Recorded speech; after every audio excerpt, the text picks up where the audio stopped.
dito nakatayo na nagpipindot-pindot na kung ano yung mga order nyo, konektado na yan dito para pagdating nyo dito, nakaready na yung order nyo.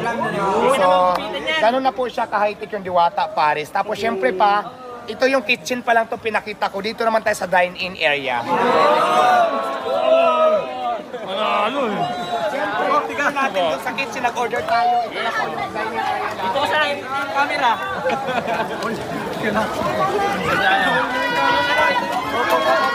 Diwata! Dito na lang muna tayo kasi maraming visitors so nakahiya naman magkuluhin natin sila. So after natin mag-order doon sa kitchen, tinor ko na sa inyo. Ito naman, dito naman kayo pwedeng kumain.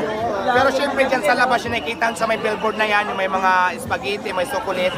Lagyan din natin yan dyan ng mga tables pag hindi maulan para kung maraming tao dito, maraming tayo pwede pagyan ng labisa. So ayan, pinakita ko lang sa inyo yung itsura ng Diwata Paris over